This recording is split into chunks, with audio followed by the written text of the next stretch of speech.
ಭಾಳಷ್ಟು ಇದ್ದಾವೆ. ಓಕೆ. ಗುರ್ತು ಮಾಡಿದ್ದು ಕಡಿಮೆ ಅಂತ ಅನಿಸುತ್ತೆ ನನಗೆ, ಇನ್ನೂ ತುಂಬ ಜಾಸ್ತಿ ಇದೆ. ಸೊ ನಾನು ನಂಬರ್ ಮೇಲೆ ಹೋಗ್ತಾ ಇಲ್ಲ. ಎಲ್ಲೆಲ್ಲಿ ಗಾಡಿಗಳು ಹಾಗೆ ಅಬ್ಯಾಂಡನ್ ಮಾಡಿ ಬಿಟ್ಟು ಹೋಗ್ತಿದೆ ಅದೆಲ್ಲವನ್ನು ಚೆಕ್ ಮಾಡಿ ಅದನ್ನು ತೆಗೆಸ್ಬೇಕು. ಕೆಲವು 6 ತಿಂಗಳು 1 ವರ್ಷಗಳಿಂದ ಅಲ್ಲೇ ಬಿದ್ದಿದ್ದಾವೆ ಗಾಡಿ. ಯಾರು ಬಂದು ಮಾಲೀಕತ್ವವನ್ನು ಕ್ಲೇಮ್ ಮಾಡ್ತಾ ಇಲ್ಲ ಅಥವಾ ತಗೊಂಡು ಹೋಗ್ತಾ ಇಲ್ಲ ಅಥವಾ ಉದ್ದೇಶಪೂರ್ವಕವಾಗಿ ಬಿಟ್ಟು ಹೋಗಿರ್ತಾರೆ ಏನಾಗೋದಿಲ್ಲ ಅಂತ. ಅಂಥ ಗಾಡಿಗಳನ್ನು ಹುಡುಕಿ ತೆಗೆಸ್ಬೇಕು. ನಾವು ಒಂದು ಪಾದಚಾರಿಯನ್ನು ಮಾರ್ಗವನ್ನು ಜನರಿಗೋಸ್ಕರ ಇಟ್ಕೋಬೇಕು. ಎರಡನೇದು, ಅಲ್ಲಿ ನಿಲ್ಲಿಸಿರ್ತಕ್ಕಂಥದ್ದು ಅನವಶ್ಯಕವಾಗಿ ಅಲ್ಲಿ ಕಸ ಎಲ್ಲ ತುಂಬಿಟ್ಟು ಇಡೀ ವಾತಾವರಣನೇ ಕೆಟ್ಟು ಹೋಗ್ತಾ ಇದೆ. ಇದು ಒಂದು ಒಳ್ಳೆ ಒಂದು ಕಾರ್ಯಕ್ರಮ. ನಾವು ನಮ್ಮ ಹೌದೌದು ರೆಗ್ಯುಲರ್ ಆಗಿ ಕ್ರಮ ಆಗಬೇಕು. ಇಲ್ಲಾಂದ್ರೆ ಆ ಗಾಡಿಗಳು ತಗೊಂಡು ಆಕ್ಷನ್ ಮಾಡಿ ಸರ್ಕಾರಕ್ಕೆ ದುಡ್ಡು ಜಮಾ ಆಗಲಿ ಅಥವಾ ಅವ್ರ ಮೇಲೆ ಫೈನ್ ಆಗಲಿ. ಜಾಗ ಇರಲ್ಲ, ರೋಡ್ ಸೈಡ್ ಅಲ್ಲಿ ನಿಲ್ಲಿಸ್ತಾರೆ. ನೋಡಿ, ರಾತ್ರಿ ಪಾರ್ಕಿಂಗ್ ಮಾಡೋದು, ಬೆಳಗ್ಗೆ ತಗೊಂಡು ಹೋಗ್ತಕ್ಕಂಥದ್ದು ಬೇರೆ ತರ. ಅದು ಆ ಸಮಸ್ಯೆ ಬೇರೆ. ಅಬ್ಯಾಂಡನ್ ಮಾಡಿದ್ದು ಅಂದ್ರೆ ತಗೊಂಡ್ ಬಂದು ಗಾಡಿ ನಿಲ್ಸ್ಬಿಟ್ಟು ಹೋದ್ರೆ ತಿಂಗಳು ಬರ್ದೇ ಇರೋದು, ತಿರುಗು ನೋಡದೇ ಇರೋದು ಬೇರೆ ತರ. ಸೊ ಈ ಕಾರ್ಯಕ್ರಮ ಏನಿದೆಯಲ್ಲ, ಯಾರು ಗಾಡಿಗಳು ರೋಡ್ ಮೇಲೆ ಫುಟ್ಪಾತ್ ಮೇಲೆ ಬಿಟ್ಟು ದಿನ ಬಂದು ನೋಡೋದಿಲ್ಲ, ಅಬ್ಯಾಂಡನ್ ಮಾಡಿ ಹೋಗಿದ್ದಾರೆ, ತಿಂಗಳು ಹಾಗೆ ಬಿದ್ದಿದೆ, ಅಂತ ಗಾಡಿಗಳು ಮಾತ್ರ. ಯಾರೋ ಮನೆಯಲ್ಲಿ ಜಾಗ ಇಲ್ಲ, ಆಚೆ ನಿಲ್ಸಿದ್ದಾರೆ, ರಾತ್ರಿ ನಿಲ್ಸ್ತಾರೆ, ಬೆಳಗ್ಗೆ ಅವ್ರ ಕೆಲ್ಸಕ್ಕೆ ಗಾಡಿ ತಗೊಂಡು ಹೋಗ್ತಾರಲ್ಲ, ಅವ್ರ ಮೇಲೆ ಕ್ರಮ ಅಲ್ಲ ಇದು.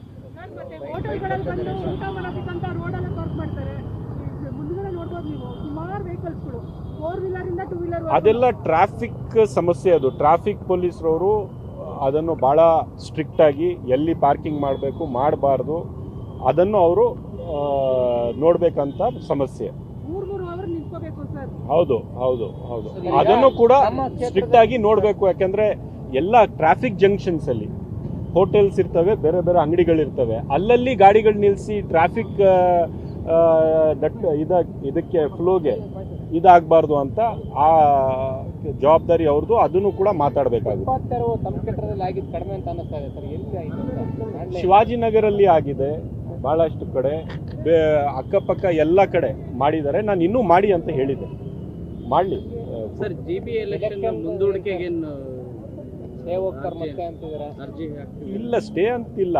ಈಗ SIR ನಡೀತಾ ಇದೆಯಲ್ಲ, SIR ನಡೆಯುವಾಗ ಆ ಸಂದರ್ಭದಲ್ಲಿ ವೋಟರ್ ಲಿಸ್ಟ್ ಎಲ್ಲ ಪರಿಷ್ಕರಣೆಗೆ ಬಿಟ್ಟಿದ್ದಾರೆ. ವೋಟರ್ ಲಿಸ್ಟೇ ಇಲ್ಲ. ಈಗ ಎಲ್ಲರೂ ಯಾರು ಹೊಸ ಫಾರ್ಮ್ ತುಂಬ್ತಾರೆ ಅವ್ರು ವೋಟರ್ ಆಗ್ತಾರೆ.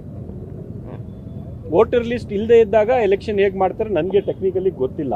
ಅವ್ರು ನೋಡಬೇಕಾಗಿರೋದು ಒಂದು. ಎರಡನೇದು, ಇಡೀ ಸರ್ಕಾರದ ಮೆಷಿನರಿ ಎಲ್ಲ SIR ಅಲ್ಲಿ ಅವರು ತೊಡಗಿದ್ದಾರೆ, ಬ್ಯುಸಿ ಆಗಿದ್ದಾರೆ. ಸೊ ಆ ಸಂದರ್ಭದಲ್ಲಿ ಅವರು ಹೇಗೆ ಇದು ಮಾಡ್ತಾರೆ ಅಂತ ನನ್ಗೆ ಗೊತ್ತಿಲ್ಲ. ಆಗಸ್ಟ್ 30 ಒಳಗಡೆ ಮಾಡಿ ಅಂತ ಸುಪ್ರೀಂ ಕೋರ್ಟ್ ಹೇಳಿದೆ. ಅದಕ್ಕೆ ಆಕ್ಷೇಪಣೆ ಹೋಗುತ್ತೆ ಕಾಂಗ್ರೆಸ್. ಆ ಕಾಂಗ್ರೆಸ್ ಅಂತಿಲ್ಲ, ಟೆಕ್ನಿಕಲಿ ಅವ್ರು ಹೇಗೆ ಮಾಡ್ತಾರೆ. ಯಾಕಂದ್ರೆ ಸ್ಟೇಟ್ ಎಲೆಕ್ಷನ್ ಕಮಿಷನ್ ಅವ್ರು ಮಾಡಬೇಕಾಗಿರೋದು ಚುನಾವಣೆ, ಕಾಂಗ್ರೆಸ್ ಪಕ್ಷ ಮಾಡಬೇಕಾಗಿರೋದಲ್ಲ. ಸುಪ್ರೀಂ ಕೋರ್ಟ್ ಹೇಳಿರೋದು SIR ಅದು ನಿರಂತರ ಪ್ರಕ್ರಿಯೆ, ಅದು ನಡೀತಾ ಇರ್ತದೆ. ನ್ಯೂಸ್ ಫಸ್ಟ್, ನಿರ್ಭೀತಿಯಿಂದ ನಿಮ್ಮ ಪರವಾಗಿ.